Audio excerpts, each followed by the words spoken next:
शांताकारं भुजंगशयनं पद्मनाभं सुरेशं विश्वाधारं गगनसदृशं मेघवर्ण शुभांगं लक्ष्मीकान्तं कमलनयनं योगिभिर्ध्यानगम्यं वंदे विष्णु भवभयहरं सर्वलोकैकनाथम।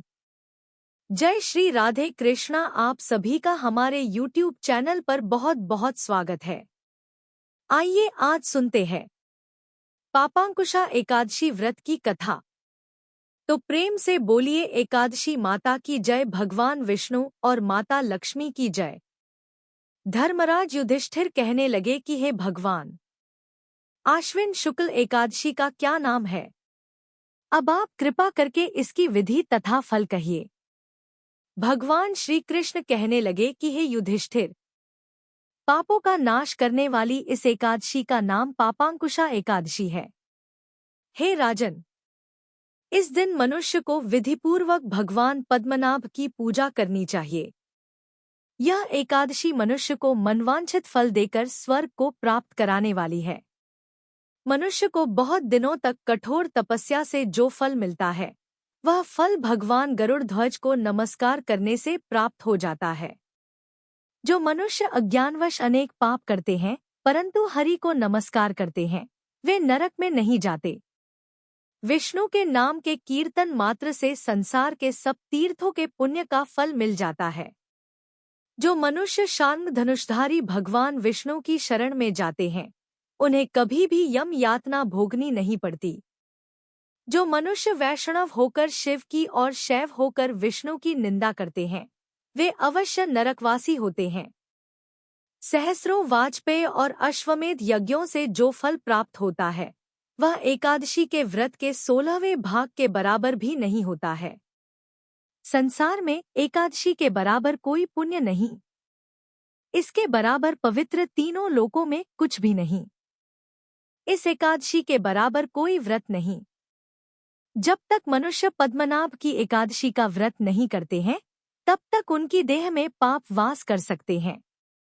हे राजेंद्र, यह एकादशी स्वर्ग, मोक्ष, आरोग्यता, सुंदर स्त्री तथा अन्न और धन की देने वाली है। एकादशी के व्रत के बराबर गंगा, गया, काशी, कुरुक्षेत्र और पुष्कर भी पुण्यवान नहीं है।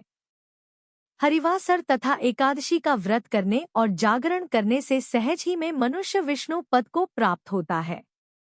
हे युधिष्ठिर, इस व्रत के करने वाले 10 पीढ़ी मातृपक्ष, 10 पीढ़ी पितृपक्ष, 10 पीढ़ी स्त्री पक्ष तथा 10 पीढ़ी मित्र पक्ष का उद्धार कर देते हैं। वे दिव्य देह धारण कर चतुर्भुज रूप हो, पीतांबर पहने और हाथ में माला लेकर गरुड़ पर चढ़कर विष्णुलोक को जाते हैं। हे नृपोत्तम, बाल्यावस्था, युवावस्था और वृद्धावस्था में इस व्रत को करने से पापी मनुष्य भी दुर्गति को प्राप्त न होकर सद्गति को प्राप्त होता है। आश्विन मास की शुक्ल पक्ष की इस पापांकुशा एकादशी का व्रत जो मनुष्य करते हैं, वे अंत समय में हरिलोक को प्राप्त होते हैं तथा समस्त पापों से मुक्त हो जाते हैं। सोना, तिल, भूमि, गौ, अन्न, जल, छत्री तथा जूती दान करने से मनुष्य यमराज को नहीं देखता। जो मनुष्य किसी प्रकार के पुण्य कर्म किए बिना जीवन के दिन व्यतीत करता है, वह लोहार की भट्टी की तरह सांस लेता हुआ निर्जीव के समान ही है। निर्धन मनुष्यों को भी अपनी शक्ति के अनुसार दान करना चाहिए तथा धनवालों को सरोवर, बाग, मकान आदि बनवाकर दान करना चाहिए। ऐसे मनुष्यों को यम का द्वार नहीं देखना पड़ता तथा संसार में दीर्घायु होकर धनाढ्य, कुलीन और रोगरहित रहते हैं। भगवान श्री कृष्ण ने कहा, हे राजन, जो आपने मुझसे पूछा वह सब मैंने आपको बतलाया। पद्मनाभ द्वादशी का हिंदू धर्म में विशेष महत्व है। इस दिन भगवान विष्णु की पूजा करने से अनेक लाभ प्राप्त होते हैं। भगवान विष्णु की कृपा, पद्मनाभ द्वादशी के दिन भगवान विष्णु की पूजा करने से उनकी कृपा प्राप्त होती है। भगवान विष्णु अपने भक्तों की रक्षा करते हैं और उन्हें जीवन में सफलता प्रदान करते हैं। पापों का नाश, पद्मनाभ द्वादशी के दिन व्रत रखने और भगवान विष्णु की पूजा करने से व्यक्ति के पूर्व जन्म के पापों का नाश होता है। इससे आत्मिक शुद्धि प्राप्त होती है और मन को शांति मिलती है। मनोकामनाओं की पूर्ति। पद्मनाभ द्वादशी के दिन सच्चे मन से भगवान विष्णु की आराधना करने से मनोवांछित फल प्राप्त होते हैं। मोक्ष की प्राप्ति। धार्मिक मान्यताओं के अनुसार पद्मनाभ द्वादशी पर विधिपूर्वक पूजा करने और नियमों का पालन करने से मोक्ष की प्राप्ति का मार्ग प्रशस्त होता है। इसके अतिरिक्त पद्मनाभ द्वादशी के दिन दान पुण्य का कार्य करने से भी विशेष फल प्राप्त होते हैं। गरीबों और जरूरतमंदों की सहायता करने से भगवान विष्णु प्रसन्न होते हैं और जीवन में सुख समृद्धि का आशीर्वाद देते हैं। पद्मनाभ द्वादशी के पवित्र दिन भगवान विष्णु की कृपा प्राप्त करने के लिए विधि विधान से पूजा करना आवश्यक है। आइए जानते हैं पद्मनाभ द्वादशी की पूजा विधि के बारे में। पूजा की तैयारी। पद्मनाभ द्वादशी के दिन सूर्योदय से पहले उठें और स्नान कर शुद्ध वस्त्र धारण करें। पूजा स्थल को साफ करके गंगाजल से शुद्ध करें। पूजा स्थल की स्थापना एक चौकी या आसन पर लाल रंग का कपड़ा बिछाएं। इस पर भगवान विष्णु की प्रतिमा या तस्वीर स्थापित करें। भगवान विष्णु के साथ माता लक्ष्मी और माता सरस्वती की भी प्रतिमा या तस्वीर रख सकते हैं। आवाहन और स्नान। पंचामृत दूध, दही, घी, शहद और शक्कर का मिश्रण से भगवान विष्णु का आवाहन करें। इसके पश्चात उन्हें पंचामृत, गंगाजल, इत्र और पुष्पों से स्नान कराएं। भगवान विष्णु को वस्त्र, चंदन का तिलक, तुलसी की माला और सुगंधित पुष्प अर्पित करें। इसके बाद भगवान विष्णु को उनका प्रिय भोग तुलसी पत्रों के साथ अर्पित करें।